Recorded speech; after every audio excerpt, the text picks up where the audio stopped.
Welcome to Right on Track, a songwriting podcast. Thanks to Tone for tuning in.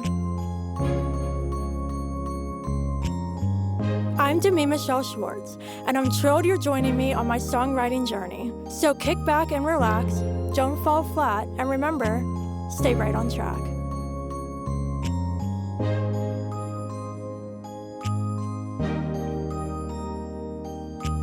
Hello everyone, welcome back to Right on Track. Joining me today is a very special guest. Please welcome songwriter and composer Kevin Smithers. Hey Kevin. Hey, Jamie, and hey, everyone listening. So glad to be here. Thank you for having me. Of course, it's fantastic to have you on the show today. How are you doing today? I'm pretty good, working on some music, which is always a fun thing to do. Yes, exactly. Love the music. Well, I'm so excited you're on the show. We're going to chat about several things today. But before we get into all the specifics, can you share with the listeners a little about yourself, how you got started in the music industry, and maybe some of your favorite highlights so far? Sure. I'm a composer and songwriter for film and television. I was born and raised in Mexico City, even though my name doesn't sound very Mexican. And I've been kind of jumping around through a lot of different places. I went to school in London, then I did a master's in Spain, ended up in Los Angeles about 11 years ago, give or take. And, I started, bringing coffee and assisting other composers and songwriters that I admire, that I wanted to learn from. And that kind of slowly over the years transitioned into me finding kind of my way around the industry and getting an opportunity here and there to sort of finally be able to prove myself. Perfect. So, is there anything specific that drew you specifically to work for TV and film? Yeah, I've always been sort of like in love with film and television. Music was one of my passions, and film and TV was the other one. I wasn't quite sure if I wanted to go to school for film or if I wanted to do music. Ended up doing music, but I guess I didn't really put two and two together till my last year of college in London, where it finally clicked that I could do both at the same time. And it was the score for To Kill a Mockingbird. The first time I watched that movie, Elmer Bernstein's score, it was so beautiful, and it was kind of like the aha moment when I was like, "Oh, I could do that thing." And ever since I've been trying to pursue that. Um, so yeah, that's kind of like how I ended up here. That's awesome. Isn't it incredible how you kind of find ways of combining your passions without knowing you could at first? Like, I was in a very similar boat in college because I got Bachelor of Arts degrees in music and creative writing, and I loved music and I loved storytelling. And then I had this epiphany like my junior year, like, wait, music, storytelling, that's songwriting. I can do this. Absolutely, and it's so funny because I also write. I'm a writer, and I've been pitching actually a couple of musicals, and it's so funny because like the creative process of writing and writing music is it's so, even though they're their own unique crafts and they require their own unique skills, it's almost like you flex the same muscle. You know Uh what I mean? huh. It's really fascinating with the creative process, how similar it can be between disciplines. Yeah, absolutely. So I'm really curious, before we dive into two specific projects I want to chat about, you do work both as a composer and a songwriter. So what has been your experience with developing these two areas, and what are some similarities you see and differences you see? Yeah, it's been so fun because I kind of grew up being a massive kind of like animation and Disney fan. The whole Disney Renaissance was very influential for me, and growing up, having kind of Alan Menken and Howard Ashman and all the stuff they did for Disney was so influential for me. And I would see someone like Alan Menken, that he would write these amazing, incredible songs, and then he would like go on and do the incredible scores for the movies. And that to me was always like something that I wanted to strive for, to be able to do both songs and score at high level like that, like Alan used to do or still does. Um, and now that I've been working and doing exactly that, it's been so fun because uh, especially when you're working in animation, the animation process takes so long that when you get to work on the songs at the beginning, because they're going to need the songs to animate too, and then you finish the songs, and then by the time you get scoring, months might have gone by. But you've kind of already established kind of a musical style and a language and some musical themes. So when I have to put on the composer hat, I already have this kind of plethora of like, melodies and themes and motifs that I can take from the songs and utilize on the score. So what you end up having is a very cohesive musical landscape for the whole project, which is something that I love to do. Yeah, that's incredible. So when you're first assigned a project and you start with the songwriting and then move into the scoring, how much information do you have? Like, do you have the script? Do you have a rough version of the film or the episodes to base off of? How does that process work? It varies. I mean, usually, the first thing is just like a conversation with the showrunners or the director about what the project is, where the heart of the project is, what they're looking for. Usually, they'll send me the script so that I can get a more real version of what they're doing. And it's funny, most of the times, most of the inspiration, even more so than the script, comes from like the conversation that I have with the creatives. And often the art, all the concept art that they've done, speaks loads of what the project is and the direction of the music. So yeah, usually it's the script and the art and the conversation with the creatives. I'm sure it's really collaborative, the entire process, and I'm pretty sure that that plays a role in the enjoyment of it as well. Because even though you're writing the songs and you're writing the music, you're still very much involved with the other creators of the show. Yeah, absolutely. I mean, in for example, in Frankelda's book of Spooks, which is right now in HBO Max, well, in Max, I co-write the lyrics with the showrunners. So even from the get-go, it's a super collaborative process where everyone's kind of chiming in. And even beyond that, one of the reasons that I love musical numbers in animated movies is because to me, it's kind of almost the pinnacle of artistry because all the disciplines kind of come together into these like 2 or 3 minute kind of sequence. Mhm. You've got lyrics and you've got the actors and singers, Yeah. and you've got like the concept artists, the sculptures for stop motion, the animators, like everything kind of comes together. So very collaborative, which is one of the amazing things about animation and just film in general. Yeah, absolutely. So you mentioned Frankelda's Book of Spooks, which is a perfect transition because I wanted to chat about this. So, how did Yeah. you get assigned to work on this project? So the studio that developed the show that made the show is called Cinema Fantasma, and it's run by two incredibly talented brothers in Mexico City, Bono Ambris and Roy Ambris. And I got introduced to them by a friend in common who is a good buddy of mine and is a fan of my work. And at the time, they were looking for a composer for another movie that actually still in development, and I did kind of a little test, like a little on spec demo to show them what I would do for the project.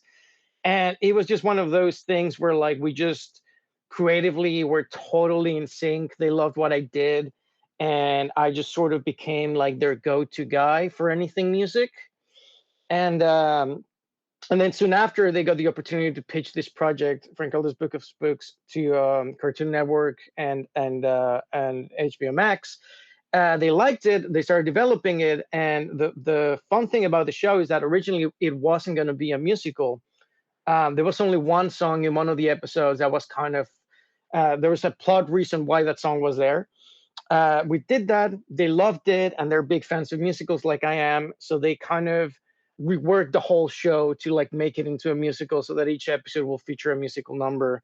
So yeah, very collaborative, and that's kind of how it ended up blossoming into the project that it is today. And after that, we've just done a bunch of projects together. We're working on a feature film sequel for Frankelda, which is incredible. We're working on an Adult Swim show together. We're doing quite a few things together. That's amazing. So, Yeah. just for anyone who's not aware of the show, what is the story? Sure. The show is sort of like it's sort of creepy and horror stories for kids. It's kind of an anthology series where each episode is narrated by Frankelda, who's this writer ghost, female writer ghost, and she tells our audience spooky stories that might or might not end up badly for our protagonists.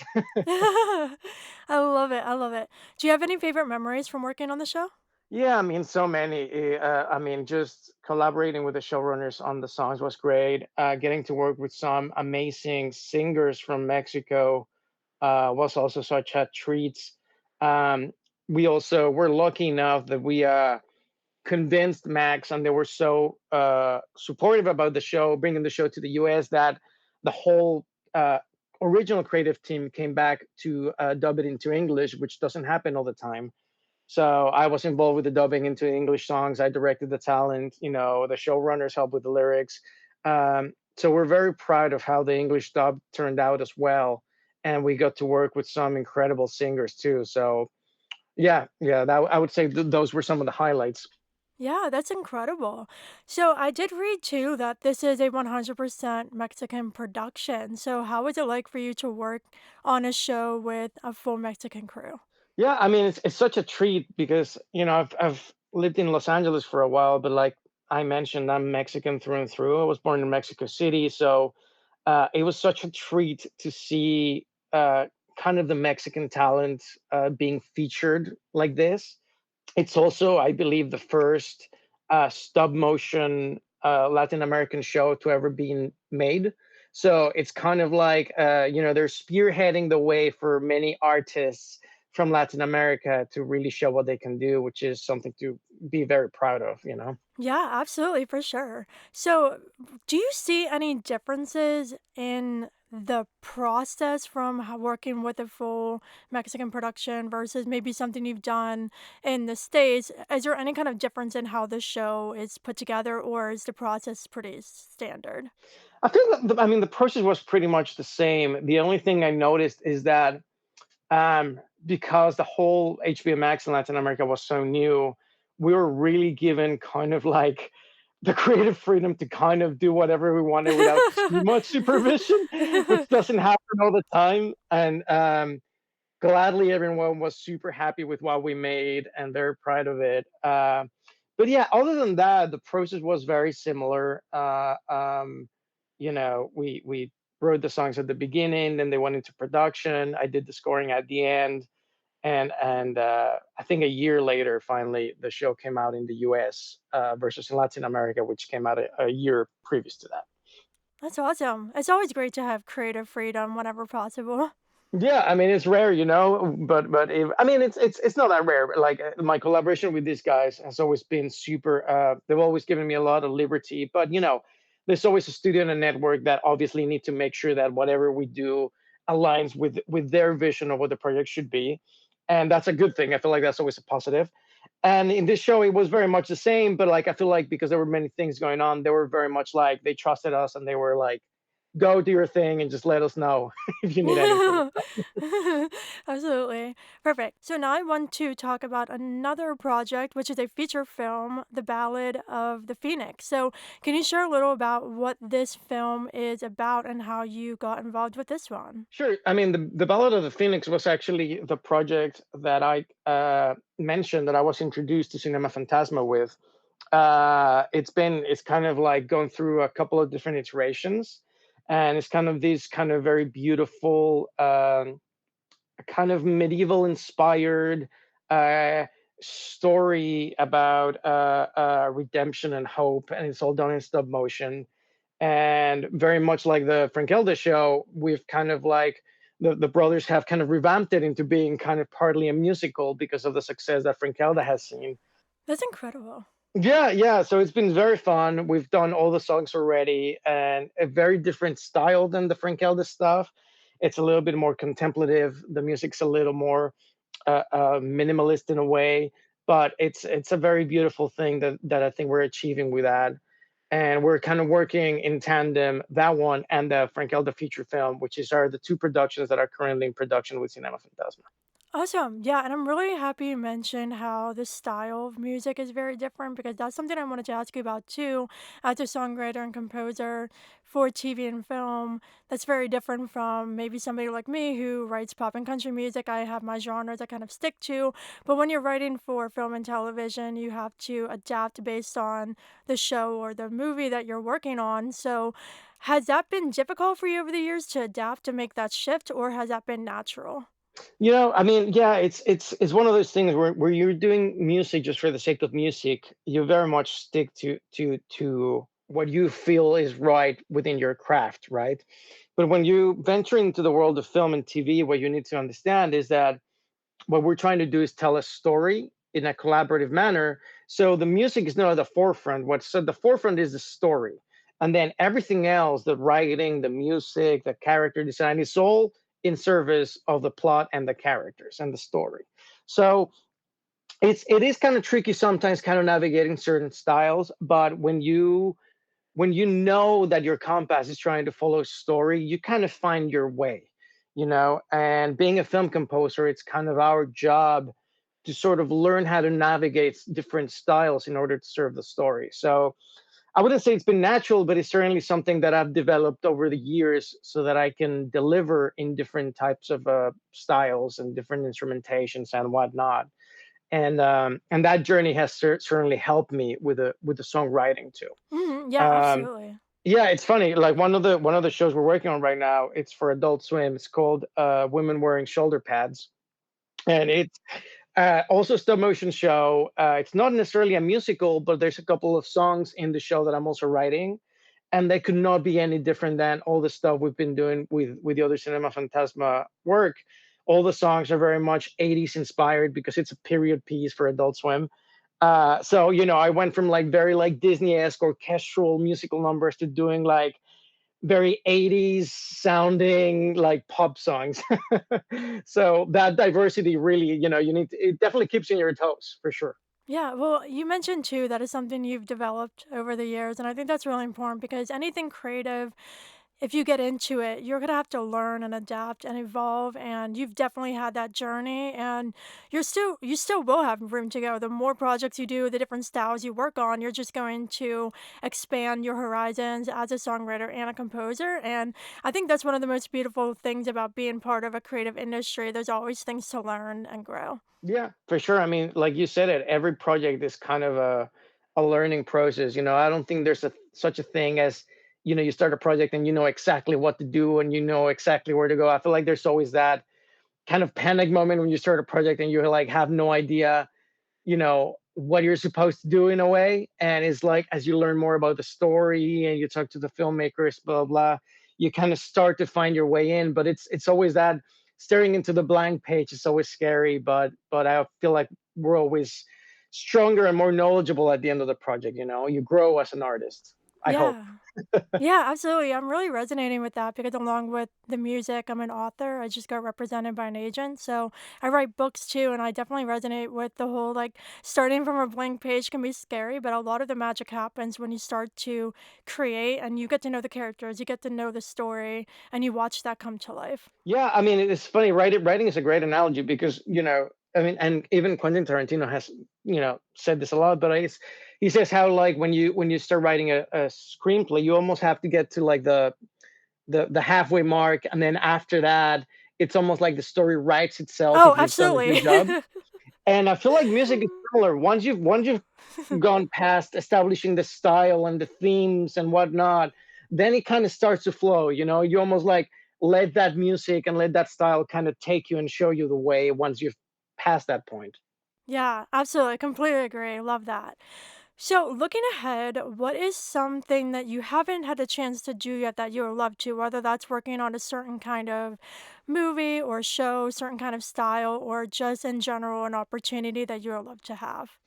Sure. I mean, I certainly would love to work with Disney feature animation. They're doing such cool things over there, and style has also been highly influenced by what they did back in the day. So I would love the opportunity to work with them.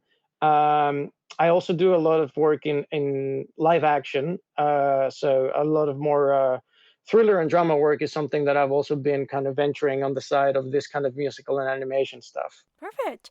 What do you think one of the biggest lessons you've learned along the way of this whole journey has been? Um, Probably patience, just like knowing that it's not, 100-meter sprint. It takes time to kind of find your way in the industry and learn, find the people that you really resonate with creatively and finding your kind of network and who you like working with and people that like working with you. And, when you first get to, Los Angeles or wherever you are, when you first land in the industry, you very much are very eager to just like get going and get stuff, but it really takes some time, and I think it's for the best because it makes you develop your craft over time. Mm. Oh yeah, absolutely. Patience was actually my word for 2023. Like on New Year's Day, I picked a word for the year and patience was mine. And that's for the same reason of as a creative, I feel like we want to get our work out there and we want to share it, but you're exactly right in the fact that the patience makes you take the time and it makes you develop the craft and over time you're going to see that evolution and you're going to improve as a creative because you're being patient with the process and a lot of the times too, it's out of your control. You would want things to happen quicker, but when you're doing a movie or show production, that obviously takes time. In my instance, like writing a book and hoping to get it published, that takes time. So I think no matter what you're doing in a creative space, patience is definitely part of that. And I think too, like improving your patience skills, that definitely helps in life in general as well. So I think that's really great how we are forced to be patient in our creative endeavors, but that also translates into our lives too. Yeah, I mean, it definitely touches also on mental health, right? Like Oh, it's just absolutely. being okay where you are, just doing the work, doing putting out good work that you're very proud of, and then kind of like seeing where it takes you. Life is hard to predict, so you just in a way you just have to go with it and try and put your best foot forward, and that's all you can do. Yeah, absolutely. So, what advice do you have to anyone who's interested in breaking into film and TV as a songwriter or composer? I mean, I would say obviously study, learn music, make sure you listen and analyze as much types and styles of music as possible as you possibly can. And I will say just obviously I've said this a million times. Networking is it's your network is so important, but I wouldn't go out trying to just find people that might help you. I would go out and try to genuinely find people that you like, that they like you, that you like collaborating with, that you have things in common, because those relationships are going to pay out the most, right? And not just at a professional level but on a personal level, because you are actually going to love spending time creating things with these people. Yeah, I love that. I think that's really great. And that's a really great approach as well. I think a lot of times we can get caught up in who can help us, looking to the people on the ladder above us and trying to work our way up, meet those people to break through. But there's so many stories of people who are just looking beside them and finding people at their level and creating those relationships and then together creating opportunities and breaking through. And I think it's really awesome when you kind of you work with your peers, like you find the Yeah. people who are at your level, who have the passion that you have, that you connect with, and you create those lifelong friendships while also creating great art. Yeah, yes, find people that you love working with, that you think are talented and create really cool things, that you really would love to collaborate with them regardless of where they are in their career. And I'm a believer that like good art and like good material kind of finds its way into the world. So I would say focus on that. Yeah, absolutely. So looking ahead to 2024, what kind of big plans do you have? Yeah, I mean, well, this Adult Swim show, it's kind of like full gear ahead. We're working on the songs right now. I'll be scoring the show next year, so keep your eyes peeled for women wearing shoulder pads on Adult Swim. We'll be working on the Frankelda feature movie more next year. Hopefully, we'll have a release date soon. And also a feature film, a very cute feature film from Mexico City, but I'm not quite sure that's been announced yet. So I don't know that I can say too much about that one quite just yet. All the secrets of the entertainment industry. Yeah.